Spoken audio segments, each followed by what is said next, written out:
ankle feels fine. I gotta, tonight, tomorrow, before the game to get it, back to, well, I won't say back to where it is, but good enough to play. Um, you know, did rolled it, pretty bad, but not too bad. Um, but I'll be fine. Hey, what do you think was the difference in the game in that first half of the physicality that you guys showed as compared to the previous game, and how do you think that impacted things tonight? We were the aggressors tonight. We were more physical. Um, you know, they were the aggressors and the more physical team in Game 3, and we came out and played our solid basketball. Pretty much for the entire 48 minutes, we had some breakdowns on the defensive end, but for the most part, we played our style, and anytime we play our style, we're a tough team to beat. Um, they fought and got back in the game, and we continue to just play the right way, play fast. Guys made some big time shots, especially Doe, the three, and then his mid range, and KCP with a huge three. Braun taking the challenge of guarding Murray at the end and getting big stops. So, and guys making big time free throws. So, I mean, we played great down the stretch. We played great overall. Still some things that we can fix, if we want to put this team away. Hey, it's Dave. You mentioned the challenge that LeBron took on with Murray, and even though you're the younger of the two between you and LeBron, like, do you ever feel like pride in the sense that the defensive commitment that he's shown this season in particular, and maybe your role in bringing that out of him in year 17? Um, I think he just loves the challenges. Honestly, especially late game. Um, just on in with guarding the best big. He wants to guard the best perimeter player and take on that challenge. I mean, he did it last series with James. Um, so he wants to take on those challenges and make them score over him. He's a great defensive player. Uh, and we trust him guarding those guys and making them finish over LeBron James. So he did a hell of a job at the end of the game towards, on Jamal Murray. Um, especially making him drive and not beating us over the top with threes, and he was able to get a couple stops, and then also go on the other end and score as well. So, it's our job to protect him, to help him. On the defensive end, carrying a huge load and guarding him, but he wants that challenge. He wants that one-on-one challenge, and he did a hell of a job tonight. Hey, AD. I actually had two questions. One was you're up 3-1 and you guys have been here before and finished out the series both times. But is it hard to feel comfortable when it's this team that you have a 3-1 lead against? And then my second question is how has Rondo been doing? Being from Louisville and being with the news yesterday, what has he shared with you guys about what's going on there and what it's like for him right now? You can never be comfortable around this team. They've been in this situation twice. We've been in this situation twice. So both teams are familiar with these situations, but this team is not going to go away. We, like I said, last game, we got to put them away. They're going to continue to fight, no matter what the score is, no matter what the situation is. And we just got to make sure that we counterpunch them with everything that they do. As far as Doe, he haven't really said much about it, but we feel his pain as well. I mean, justice wasn't served, in a lot of people's eyes, and Doe being from Louisville, and even me just playing in Kentucky, I just understand how connected everyone is, and so I have a tie kind of somewhat, but we are here for Doe. We told him this morning and yesterday anything he needs from us. We have his back, no matter what it is. It's an emotional situation, and while we're here fighting for a championship, there's a lot of stuff going on in the real world, and we want to also, be mindful of that and never lose our fight of what we're doing outside of basketball. And you can tell it's heavy on his heart for sure, and all we can do as a league, and especially us as a team, is be there for him, be by his side, and continue to support him and pick him up. But I mean, it's tough for all of us to come out and play, and for him to come out and play, especially the way he played tonight with everything going on in his backyard. His family's there, so he told me yesterday that they was already like burning things down and stuff like that. So, like I said, his family's there, and anything we can do to help him, kind of just keep fighting, we're gonna do. Yeah, and coming off a loss, which you called your play unacceptable, how much pressure do you put on yourself before a game like this carry the team with your aggressiveness? Just go out there and play. I feel like I was very aggressive tonight, especially to start. I think I still have to do a better job rebounding. It's just, when you got two bigs in there and you're the four, and Dwight so accustomed to going to the boards, he kind of takes a lot of them. I mean, but we've done a good job of putting me in situations to be successful and be aggressive, and they wanted to try to take me out of it in the second half, and I was just trying to make the right plays, finding guys, and guys started making shots. So I just came out, on my mind to be, ultra aggressive, knowing that, in our eyes, we don't want to lose two in a row, and it was a must-win game for us. Kyle Goon?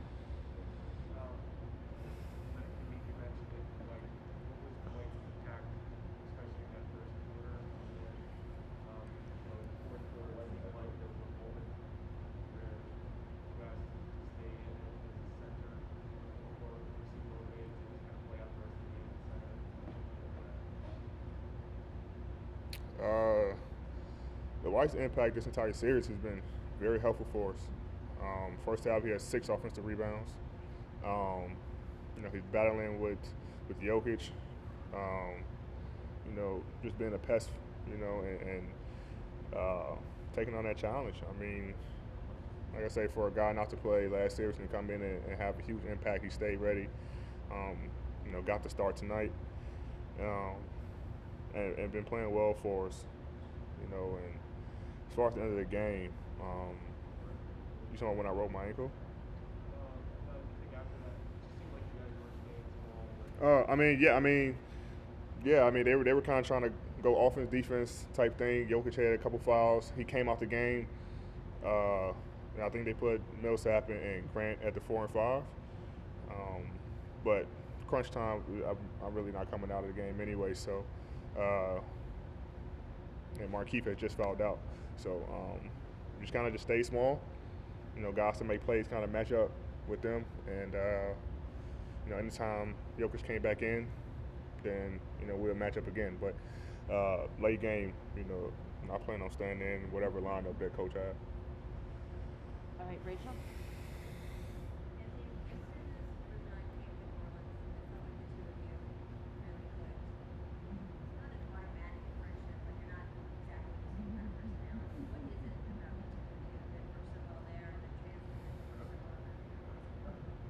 Our competitive nature, our will to win. I mean, when he first got to New Orleans, he told me he came there because he felt like we had a chance to win. DeMarcus and I, and then having Drew, so he felt like it was a good opportunity for him to come in and try to help lead the team, so win the championship. DeMarcus get hurt, so it kind of took a turn in our season, in our playoff run. But when I got traded here, he was actually the first person I called, and told him that I wanted him to come back, because I knew how much I excel with him, and how much of a leader he is, and his mindset on the floor and his will to win. And to have a guy like that, with his basketball mind, his IQ, with a guy like Bron with his basketball mind, his IQ, and a guy who's been, without counting last year, 8 straight finals, and Doe having a championship under his belt, they know what it takes. And but me and him just clicked. I mean, he's always in my ear about being the best defensive player on the floor, being the best offensive player on the floor, even when it doesn't seem possible. He might tell me I need to go block a shot or close out to a guy, and then if he swing it across the floor, I need to be there too. And I say, no, that's impossible. And he say he don't care. He like, you Anthony Davis, you should be able to do it. So he always put pressure on me to do the impossible things, you know. And it's not easy, but you know, if you want to win, you got to do those type of things. And he just been on me, you know, since I've been his teammate, you know, and he wants the best for me. He wants to win. You know, I want to win. So, you know, anytime you got two guys who want to win so bad, you know, he says it's like he never won one because it's been 10 years, I think, for him. So he wants to win as bad as I do. And when you got two guys like that with another guy who, you know, wants to win just as bad as us, is, you know, we make a good team. All right, last two questions. Dan?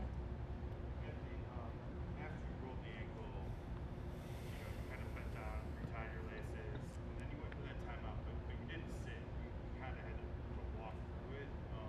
What was just kind of going on physically, mentally in those first few minutes of that timeout? There wasn't a lot of time to get ready to get back into the game. Kind of what you were.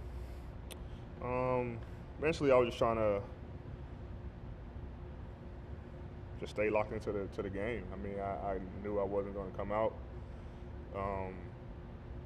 and physically, you know, I didn't want to sit down because I didn't want to give it a chance to, you know, swell up or anything like that. So I want to just keep moving and kind of trick my body to thinking that I'm playing and kind of get that adrenaline and keep that blood flowing. So, you know, I didn't want to sit down. I wanted to keep moving. Stretching the ankle out, doing some resistance band stuff, and you know, not stop moving and letting the ankle swell up. So, you know, it helped. You know, but I know it's gonna be a little sore and tender tomorrow for sure. Like any other time you tweak something. So, like I said, get some treatment all around the clock and be ready for Game 5. And last question, Jeff. Anthony, you said you didn't want to come out in crunch time.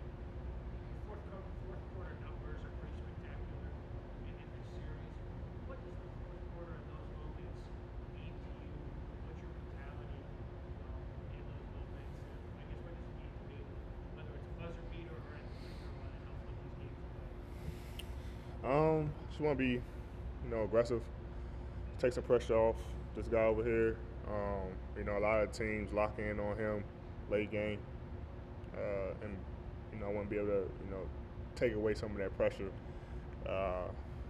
and have them lock in on the guys. And it's not just me. I mean, it's our entire team. I mean, guys are making big time plays. You know, we swing it to KCP, he makes a three. We swing it to Rondo, he makes a three. He drive.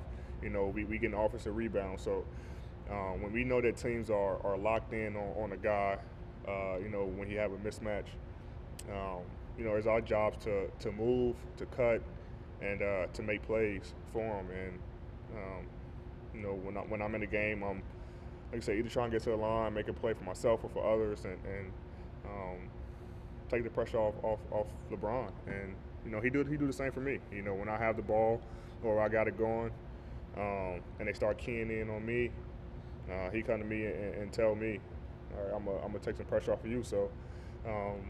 You know, I got his back, he got mine, and you know, especially in the fourth quarter, we really have each other's back and be locked in, and it's something that we've been able to do, especially in this series.